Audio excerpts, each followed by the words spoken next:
ساتھی ہیں، قاری ابراہیم صاحب بھی، قاری ادریس صاحب بھی، قاری شعیب صاحب بھی، ماشاءاللہ ان کی یہ کوشش ہے اور وہ اس بات پر اپنے ساتھیوں کی تربیت بھی کرتے ہیں، اور ان کا یہ مشن ہے کہ اس چیز کو عام کیا جائے کہ تلاوت کے اندر یہ جو ایک رجحان بنتا جا رہا ہے گلا گوئی کا اور گائکی کا، گانے کا انداز اور گلا پھاڑنا اور آواز کو اتار چڑھاؤ کے ساتھ اس طرح کا سما پیدا کرنا کہ لوگ اس آواز کے اوپر ہوتے ہیں، بس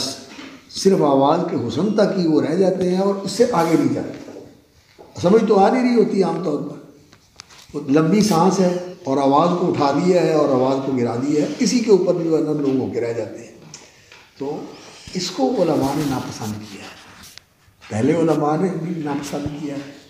ابھی دیکھ رہا تھا ایک کتاب جو ہے نا انہوں نے وہ بھیجی، ابھی اس کا نام کیا ہے، وہ میں نے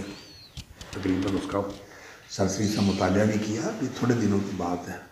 آپ لوگوں کے نیٹ میں بھی موجود ہوگی، وہ مجموعے کے اندر آئی تھی، مجموعہ اہل حدیث ہے نا، علماء اہل حدیث، اس کے اندر وہ کتاب آئی ہے، اس کا نام پتہ نہیں کیا ہے، ذہن سے نکل گیا، وہ پڑھنے والی کتاب ہے، کسی مصری عالم نے لکھی ہے، تو اس کے اندر نا اس نے قرآن مجید کی تلاوت کے لیے اور خاص طور پر یہ جو طریقہ ہے مقامات پر قرآن پڑھنے کا، یہ مقامات جو ہیں یہ کیا ہیں، یہ موسیقی کے جیسے اس کے یہ ہوتے ہیں نا، یہ گانے والوں کے راگ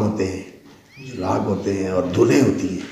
جو باجے ہوتے ہیں، ساز ہوتے ہیں، موسیقی کے آلات ہوتے ہیں، ان کی دھنیں ہوتی ہیں، اور جو لوگ گلے کے ساتھ پڑھتے ہیں وہ اس کے راگ ہوتے ہیں، اور راگوں کے نام بھی ہیں۔ تو اسی طرح ہی انہوں نے قرآن مجید کے بھی مقامات بنائے ہوئے ہیں، اور اس کے اوپر جو ہے نا وہ محنت کر کے لوگوں کو کہتے ہیں کہ آپ ان مقامات کے اوپر جو ہے نا وہ قرآن پڑھیں۔ تو یہ چیز جو ہے نا یہ قرآن کے اندر موسیقیت کو شامل کرنا، نغمگی کو لے کے آنا، اور یہ راگ اور سر اور تال اور اس طرح کی چیزوں کو جو ہے نا اس میں شامل کرنا، یہ الذین اتخذوا دینہم لہوا و لعبا، یہ لہو و لعب جو ہے نا، موسیقی کیا ہے؟ لہو و لعب، تو لہو و لعب کو قرآن میں لے آنا یہ صحیح نہیں ہے، اس سے بچنا بھی چاہیے اور بچانا بھی چاہیے، لوگوں کو بھی بتانا چاہیے، اور جو ہماری بات سنتے ہوں مانتے ہوں ان تک بھی یہ بات پہنچانی چاہیے کہ آپ لوگ ایسا نہ کریں۔ اور ہمارے جو واعظ ہیں، جو ہمارے خطیب ہیں، اور جو قرآن کو کہتے ہیں کہ جی ہم لے اور لاگ کے ساتھ پڑھتے ہیں، تو ان کا تلفظ جو ہوتا ہے قرآن مجید کے پڑھنے کا، اس میں بھی قرآن بدل جاتا ہے، کہ ایسی جگہ پر الف کا اضافہ کر دے گا، اور ایک الف کا نہیں کتنے الف جو ہے نا وہ بڑھا دیتے ہیں،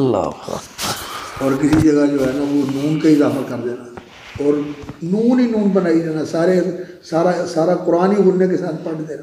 ناک میں پڑھتے ہیں۔ تو یہ قرآن مجید کی تحریف، ہم ان چیزوں پر غور نہیں کرتے کہ ہم کس طرح قرآن مجید کو نکال رہے ہیں، ناک میں قرآن پڑھتے ہیں، غنّے شامل کیے جاتے ہیں، مدیں شامل کیے جاتے ہیں، اور پھر تلفظ بھی ہمارا صحیح نہیں ہوتا۔ آپ جانتے ہیں کہ عربی زبان میں تلفظ کے بدلنے کے ساتھ لفظ بدل جاتا ہے، یعنی ایک لفظ کا مخرج ہے، ہا ہے، ایک ہا ہے، دونوں کا مخرج الگ الگ ہے، آپ بدلیں گے تو اس لفظ کی جو ہے نا وہ حمد اور حمد دونوں میں فرق ہے یا نہیں؟ حمد تعریف کرنا، ثنا کرنا، اور حمد پٹھے بیان،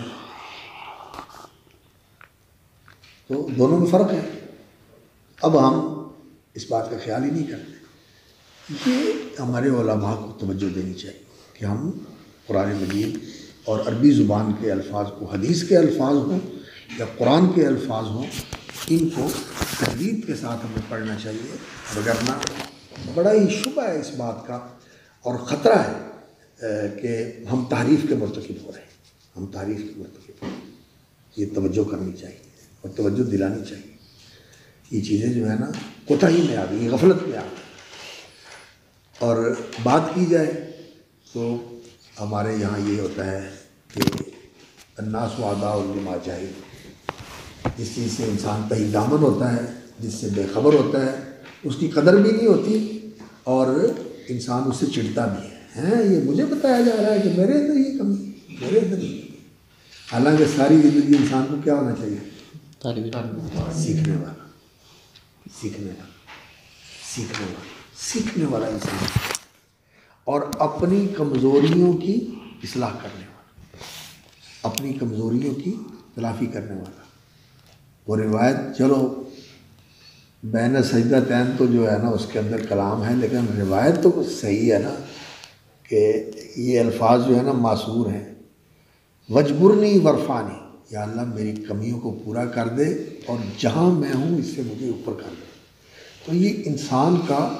کمیوں کی تلافی کرنا اور جہاں ہے اس سے اوپر کا سفر جاری رکھنا، یہ انسان کی ضرورت ہے. اور انسان کو ایسا ہونا چاہیے، ہمیشہ ایسا ہونا چاہیے. یہ بڑا قیمتی سبق ہے زندگی میں. اپنے آپ کو امپروو کرتے رہیں، اپنے آپ کو بہتر بناتے رہیں، جسمانی طور پر بھی، علمی طور پر بھی، صحت کے اعتبار سے بھی اپنے آپ کو بہتر بناتے رہیں. تو پھر انسان کا عروج اور ترقی کا، سرفرازی کا سفر جاری رہتا ہے. توقف آ جائے تو پھر تنزل شروع ہو جاتا ہے.